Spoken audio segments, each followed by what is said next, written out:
Y saludamos a esta hora al ingeniero Juan Carlos Dueñas, él es secretario técnico de la Iniciativa de Transparencia para las Industrias Extractivas. Ingeniero Dueñas, muy buenas noches y gracias por acompañarnos en este espacio informativo. Le saluda María del Carmen Álvarez.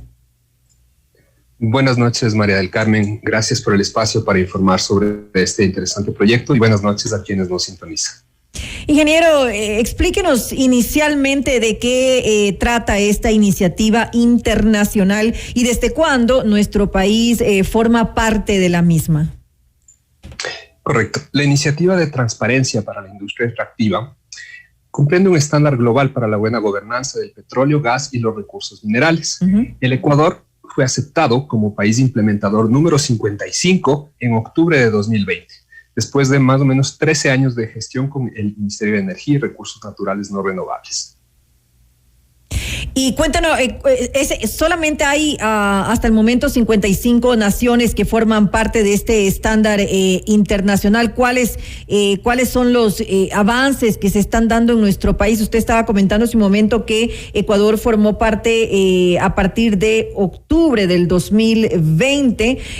Hasta el momento, ¿qué avances se están dando en este estándar para justamente poder dar paso a todo el funcionamiento ya regulado, digamos, de transparencia que se espera aquí justamente para todas las empresas, la industria extractiva?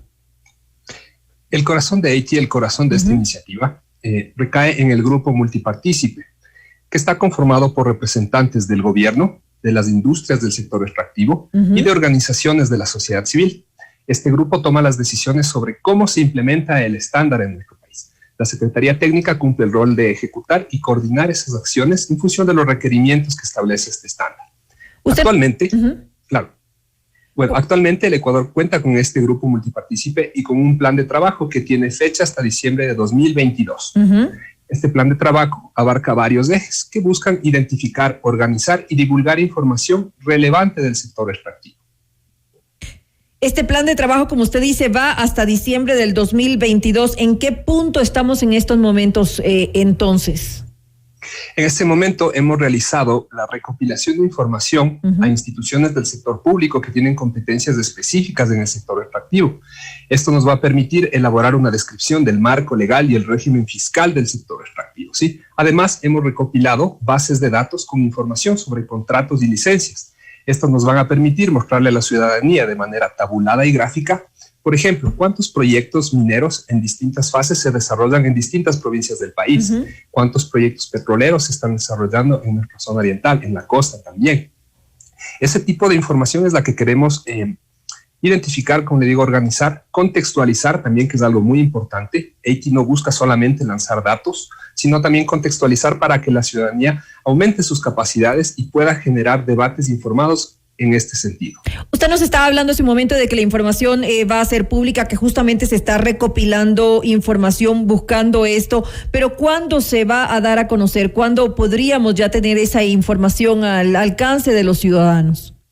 El plan de trabajo contempla que en el segundo trimestre de este año vamos a lanzar un portal de información web, ¿sí? Este portal va a tener la información que hemos podido recopilar hasta el momento y va a poder direccionar a los ciudadanos hacia los distintos sistemas de información con los que ya cuenta el gobierno.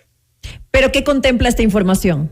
Claro, esta información contempla la descripción del marco legal y régimen fiscal, cuáles son las reglas del juego, qué tipo de contratos se suscriben entre el Estado y las empresas, qué tipo de regímenes, por ejemplo, hay para el sector minero, cuál es la diferencia entre minería artesanal, pequeña minería, mediana y gran minería, qué tipo de permisos ambientales requieren las empresas para desarrollar sus proyectos, qué condiciones deben cumplir las empresas para obtener un derecho que le permita hacer explotación de estos recursos. En ese sentido va la información. Y como le decía, mostrar a manera gráfica y tabulada cifras sobre el sector. En un primer momento, contratos y licencias. Ahora, también un punto que es importante es el tema de la socialización, sobre todo con los habitantes de las comunidades en las cuales pues están realizándose estas actividades extractivas. Esto es importante porque son ellos los que tienen que ver los beneficios que justamente son palpables, digamos, en el desarrollo de estas comunidades. ¿Esa socialización ya se está dando o se dará tal vez en el transcurso de este o el próximo año? Durante el primer trimestre de 2021 logramos socializar con un grupo de personas de las provincias del sur del país a través de un taller virtual. Actualmente la pandemia, la emergencia sanitaria nos limita bastante en cuanto a temas de movilidad, pero pudimos darles a conocer generalidades sobre el sector extractivo y algo más específico sobre el estándar 80, de qué se trata, cuáles son sus beneficios y sus potenciales impactos en el tiempo. Esta capacitación, esta socialización fue dirigida a un aproximado de 60 a 70 personas de las provincias de El Oro, Zamora Chinchipe, Morona, Santiago. ¿Sí? Y dentro de este grupo pues habían autoridades locales, habían estudiantes, habían empresarios locales. ¿Sí? Entonces tuvo una buena acogida, fue un primer ejercicio que pudimos realizar en el primer trimestre. Ahora, ¿esto busca, ingeniero, difundir, digamos, información o también busca de alguna manera tener un feedback de cuál es la situación actual que viven las comunidades donde se desarrollan estas actividades actualmente? Además de divulgar información, EITI también busca esta retroalimentación por parte de la ciudadanía. Es muy importante porque la ciudadanía sabe qué información es la que necesita para generar confianza, para generar una buena relación, tanto con el Estado como con las empresas que desarrollan este tipo de proyectos. Así que, claro, parte de los ejes de trabajo de EITI es llegar al territorio y obtener esta retroalimentación de la gente. Ahora, ¿cuáles son las expectativas que se tienen sobre pertenecer a esta iniciativa, sobre tener el estándar internacional, tomando en cuenta todos los actos de corrupción que lamentablemente vemos ahora, por ejemplo, el caso de las torres en Petroecuador? ¿Qué es lo que esperamos con esto y en cuánto tiempo? EITI busca ser una herramienta de la lucha contra la corrupción a través de la transparencia, ¿verdad? El impacto que puede generar la implementación de un estándar internacional como EITI en el sector extractivo ecuatoriano puede mejorar la imagen del país, mejorar el ambiente de negocios, mejorar el ambiente necesario para que las inversiones nacionales y extranjeras se den en beneficio de los ciudadanos, porque ese es el fin de el fin constitucional del aprovechamiento de los recursos naturales no renovables, que está en sintonía con los principios de EITI. ¿Pero se fijan objetivos en el tiempo? Exactamente. EITI ha determinado la existencia de una cadena de valor del sector extractivo que abarca desde el otorgamiento de derechos, pasamos por la producción, vamos a la recaudación por parte del Estado central y de los gobiernos locales, luego pasamos a un eslabón de distribución. ¿Qué hace el Estado con los ingresos que obtiene de los proyectos extractivos? Y finalmente abarca un eslabón relacionado con la contribución económica que puede tener el sector extractivo a la economía nacional y local, a través, por ejemplo, de las acciones vinculadas a la responsabilidad social empresarial. Entonces, ¿qué es lo que va a pasar en los próximos meses y años? En abril de 2022, Ecuador debe generar su primer informe país o primer ciclo de información. En este primer informe daremos a conocer cuáles son los resultados del proceso de implementación de EITI, qué limitaciones prácticas y legales hemos encontrado para divulgar la información, por ejemplo, concerniente a los contratos que suscribe el Estado con las empresas. ¿Sí? Vamos a identificar también qué tipo de recaudaciones hace el Estado a las empresas mineras, tanto a nivel central como a nivel local. Y vamos a ver el nivel de cumplimiento de las disposiciones legales en cuanto a distribución de regalías y, por ejemplo, para la alimentación del Fondo para la Amazonía. Ese tipo de actividades son las que va a realizar EITI por los próximos 2 años, hasta que en 2023 la Secretaría Internacional de EITI, que es el ente que controla la implementación en los 55 países, haga una evaluación del cumplimiento de los requerimientos del estándar y del impacto que ha generado en nuestro país. Hace un momento usted hablaba de este grupo multisectorial que forma parte, digamos, de multipartícipe, que forma parte de esta iniciativa, pero ¿cómo se ve respaldada la implementación? Esa es mi primera pregunta. Y luego, ¿qué acompañamiento, asesoramiento tenemos aquí en el capítulo Ecuador? Correcto. El grupo multipartícipe por parte del sector público está conformado por un representante de la Presidencia de la República, un representante del Ministerio de Energía y Recursos Naturales No Renovables, un representante del Ministerio de Economía y Finanzas y un representante de la DINARDAC, que es la Dirección Nacional de Registros y Datos Públicos. Junto a estas instituciones también está el Ministerio de Ambiente y Agua, el Servicio de Rentas Internas, la Agencia de Regulación y Control de Energía y Recursos Naturales No Renovables. Este equipo de trabajo permite que EITI y el resto del grupo multiparticipe puedan identificar por dónde llevar el camino de la implementación del estándar. En cuanto a la sostenibilidad del estándar, el financiamiento, ¿cómo se financia este proyecto?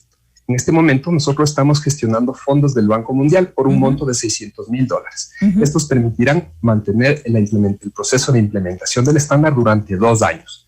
Y actualmente estamos funcionando con el apoyo económico de la Fundación Panamericana para el Desarrollo, PADF Ecuador. ¿Ese fondo ya ha sido gestionado o están recién gestionándolo para que sea desembolsado? Está en proceso. El trámite lo iniciamos a inicios del mes de febrero. ¿Y qué pasa luego de los siguientes 2 años, cuando ya se cubra ese ingreso? Una vez que durante el proceso de implementación de EITI también puede ayudar a conseguir más fondos de cooperación para financiar el mismo proyecto o para dar asistencia técnica a los sistemas de información del gobierno. Es una fuente, es un medio, digamos, para conseguir otro tipo de financiamiento. En este caso son fondos no reembolsables, entonces esto no le va a costar nada al Estado ecuatoriano. Importante. Y durante los 2 años que vamos a utilizar estos fondos debemos ir buscando otras fuentes de financiamiento.